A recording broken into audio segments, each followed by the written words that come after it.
మీరు మీ యొక్క సమస్య ఏంటి, మీరు బాధపడుతున్నటువంటి దానికి అర్థమైంది సార్.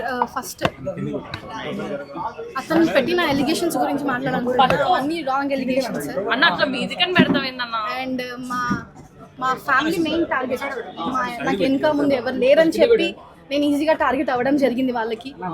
అండ్ ఫస్ట్ రావడం నవాజ్ లాగా వచ్చాడు, దాని తర్వాత ఇష్టం అది ఇదని చెప్పి హిందూలాగా మారిపోయి సర్టిఫికేట్ చూపించడము, వాళ్ళ ఫ్యామిలీతో మాట్లాడించడం, వాళ్ళ తమ్ముళ్ళు కూడా ఒప్పుకోవడం అతను హిందూలాగా మారిపోయాడు, వాళ్ళ అక్క ఒప్పుకోవడం హిందూలాగా మారిపోయాడు అని చెప్పి అలా ఫస్ట్ రిసార్ట్కి తీసుకెళ్ళడం. దాని తర్వాత ఇంకా మా డబ్బులు ఒకటి, మా ఇల్లు మార్పించడం ఒకటి, అంటే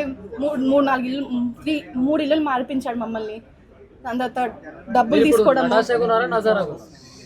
ప్రజెంట్ అయితే నతాషాగానే ఉన్నాను. అండ్ నన్ను అంటే నేను విన్న ప్రకారం అయితే వాళ్ళు ఒక ఫ్యామిలీని ఒక ప్లాన్ అంటే ఫ్యామిలీ ప్లాన్ చేస్తారంట. చార్మినార్లో ఉన్నారండి ఇలాంటి మనుషులు. ఒక ఫ్యామిలీ అంటే అమ్మ నాన్న నేను అతను ముస్లిం ఫ్యామిలీ లాగా ఫామ్ చేసి దుబాయ్కి తీసుకెళ్ళిపోతారు అని చెప్పడం వాళ్ళు. ఇంకా ఆధార్ కార్డ్ 10 నిమిషాలు పట్టదు వాళ్ళకి, పేరు ఇంకా అన్ని అడ్రస్ చేంజ్, అంటే డబ్బులు ఇస్తే ఏ పనైనా చేస్తారు అని చెప్పేవాడు. షాపు అద్దె కోసం వచ్చారు అని చెప్పేసి అన్నారు. అవును సార్. వచ్చినప్పుడు ఏం మాట్లాడారు? ఇలా ట్రేడింగ్ది పెడతామని చెప్పి అన్నాడు సార్. అదే ట్రేడింగ్ నాకు కూడా నేర్పిస్తాం, బిట్ కాయిన్ గురించి చెప్పాడు, పై కాయిన్స్ అని చెప్పాడు, బిట్ కాయిన్ నాకు ఇస్తానని చెప్పాడు. సో లేటర్ ఆన్ దాని వాల్యూ బిట్ కాయిన్స్ నేను గూగుల్లో సెర్చ్ చేసిన తర్వాత తెలిసింది బిట్ కాయిన్ వాల్యూ చాలా ఎక్కువ ఉంది ప్రైస్ అని చెప్పి. అలా నేను కూడా రీసెర్చ్ చేయడం జరిగింది దానిపైన.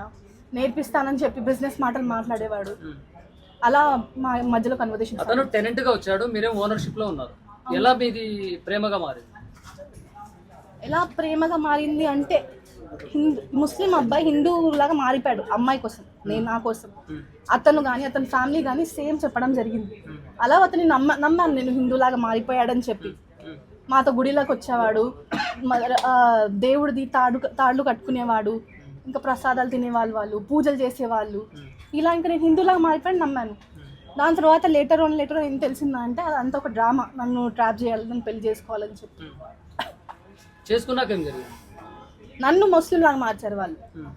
నమాజ్ చదివించేవాళ్ళు, కల్మా చదివించేవాళ్ళు, ఖురాన్లో కొన్ని మెయిన్ ఫ్రేజెస్ ఉంటాయంటే అవి చదివించేవాళ్ళు. ఖురాన్ చదవాలంటే అసలు ఎలా చదవాలంటే తెలుగు ఇంగ్లీష్లో ఉన్న ఖురాన్ తీసుకొస్తా అని చెప్పేవాళ్ళు. వాళ్ళే చెప్పి దాని తర్వాత నన్ను చెప్పించేవాళ్ళు. మీరు పెళ్ళైన తర్వాత మీది ఒక ఆరోపణ చేశారు. మీకు విత్ ప్రూఫ్ చూపిస్తున్నాను కదా సార్. మనం బెంగళూరు పోలీస్ స్టేషన్లో అక్టోబర్లో కలిసినప్పుడు ప్రూఫ్ రాసి ఇచ్చాడు పోలీస్ వాళ్ళకి. అతను ఈ అమ్మాయికి పెళ్ళైనా తెలియదు, పిల్లలు ఉన్నారని తెలియదు అని చెప్పి ప్రూఫ్తో సహా మీకు చూపించాను. అంటే పెళ్ళైన తర్వాత మీరు 4 వ్యక్తులు అని ఒక ఆరోపణ. అవును సార్. వాళ్ళు ఎలాంటి మనుషులు అంటే వివేకానంద నగర్ కేటీహెచ్పి జేఎన్టీయూ సైడ్ అమ్మాయిలు ఉంటారంట రాత్రిపూట. ఆ అమ్మాయిలని కొనుక్కొని తెచ్చుకునే మనుషులు వాళ్ళు, ఫ్లాట్కి తెచ్చుకునే వాళ్ళు వారంకి ఒకసారి. ఒకవేళ అలా దొరకకపోతే వరంగల్లో వాళ్ళకి తెలిసిన ఏరియా ఉందంట, అక్కడికి వెళ్ళే వాళ్ళు. అంటే వాళ్ళు ఎలాంటి మనుషులో మీకు అర్థమై ఉంటుంది. అంటే అది అలా జరిగింది అని మీకు ఎలా తెలిసింది? లేటర్ అని వాళ్ళ ఫ్రెండ్ ఇమ్రాన్ అని ఒక అతను చెప్పాడు నాకు. దాని కొన్ని అతనే చెప్పాడు, నవాజ్ అని అతనే చెప్పాడు నాకు కొన్ని. అలా తెలుసుకున్నాను నేను. ప్రూఫ్ అంటే కొన్ని వీడియోస్ చూపించారు వాళ్ళవి, అతని దగ్గర ఉన్నాయి ఫోన్స్ నావి ఇంకా. ఒకవేళ అలా జరిగిన తర్వాత మీరు పిఎస్కి సంప్రదించారు కదా? అవును సార్. కేసు పెట్టారా? పెట్టాము సార్. పోలీస్ వాళ్ళు ఏమన్నారు? వెతుకుతున్నాం అంటున్నారు సార్. ఇప్పుడు కొంతమంది దొరికారంట, ఇంకా దొరుకుతారు, మీరు టెన్షన్ పడకండి అని చెప్పారు సార్. ఇప్పుడు రిసార్ట్ విషయంలో కూడా ఆమె చెప్పిందే నేను ప్లేస్ కన్ఫర్మ్ చేశాను, కానీ నేను చెప్పింది కాదు. నన్ను బ్లేమ్ చేయడానికి, ఒక ఎలిగేషన్ చేయడానికి ఇదంతా ఒక లవ్ జిహాద్ అనేది క్రియేట్ చేస్తుంటాను. తను చెప్పిన పర్టికులర్ రిసార్ట్ మాత్రమే నాకు నేను సెలెక్ట్ చేసిన రిసార్ట్ కదా అన్నారు. సో నాకు హైదరాబాద్లోనే కొన్ని ప్లేసెస్ సరిగ్గా తెలీదు, అంటే అంత దూరం కూడా రిసార్ట్లు ఉంటాయని నాకు తెలుసు అని అనడం, అది అతను వచ్చి ముందుకు చెప్పడం అనేది ఒక ఎలిగేషన్ నా మీద. అతనే ప్రీ బుకింగ్ చేశాడు, అతనే ట్రాన్సాక్షన్ చేశాడు, అతని ఫోన్ నుంచి అయ్యిందంతా. ఆ ప్రూఫ్ తీసుకొని వచ్చాను నేను, ఆల్రెడీ మీకు సబ్మిట్ చేశాను. అండ్ నేను వెళ్దాము పద అని చెప్పానంటే మెయిన్లీ నా వర్క్తో నాకు టైం దొరకదు. నాకు ఇంట్లో మా మమ్మీ చెల్లితో టైం స్పెండ్ చేయడం ఇష్టం. అతని కోసం వెళ్ళానంటే అతను ఫ్యామిలీ వస్తుంది పరిచయం చేస్తాను అని చెప్పి తీసుకెళ్ళాడు, ఫ్రెండ్షిప్ విధంగా వెళ్ళాను. ఇప్పుడు అతను హిందూగా ఉన్నాడు, నన్ను నమ్మించాడు, పెళ్లి చేసుకోవడం కోసం ట్రాప్ చేస్తాడు అంటారు. ఒకవేళ ఇప్పటికీ హిందూగా ఉన్నట్టు మీ రిలేషన్షిప్ ఎలా ఉండేది? ఇప్పటికీ హిందూలా ఉన్నాడు అతను. ఉన్నాడా లేకపోతే వాళ్ళు ఉండి ఉంటే ఏం చేసేవారు? ఏం చేసేవాళ్ళంటే ఏదో ఒక రోజు ఇది ముందుకు రావాల్సిందే. అతను ఎలాగో ప్రీ ప్లాన్ అని చెప్పి తెలుస్తుంది అక్కడ మాకు ఆల్రెడీ. నాకు కూడా తెలుస్తుంది. మేడం వాళ్ళతో సర్స్ ఉన్నారు ఇక్కడ, మేడం ప్రశాంతి మేడం వాళ్ళు ఉన్నారు.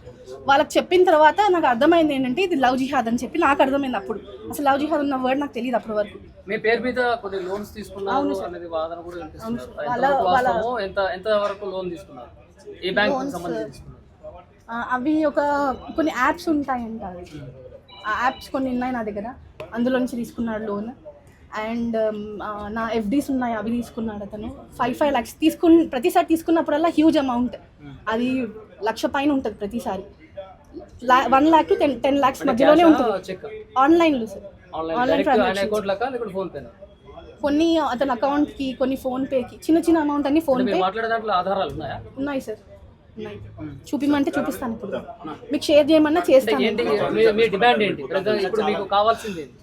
కావాల్సింది ఏంటంటే ఏ అమ్మాయికి ఇలాంటిది జరగొద్దు నెక్స్ట్.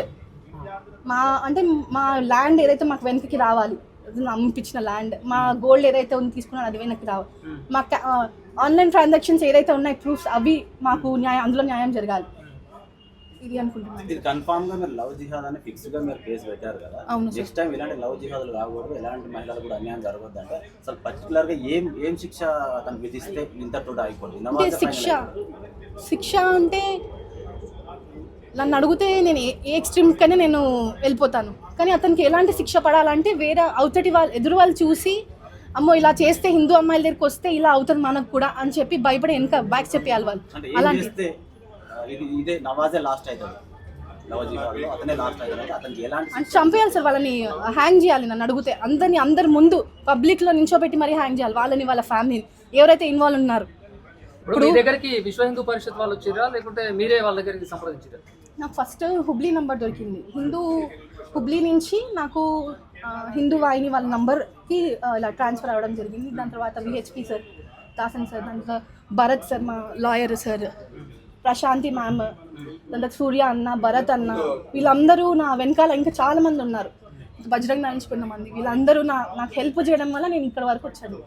వాళ్ళందరూ సపోర్ట్ ఉంది ఇప్పటికి నాకు. సార్ నాతో ఉన్నారు, మేడం నాతో ఉన్నారు, ప్రశాంతి మ్యామ్, భరత్ సార్, ఇంకొక భరత్ అన్న ఉన్నారు, సూర్య అన్న ఇక్కడే ఉన్నారు.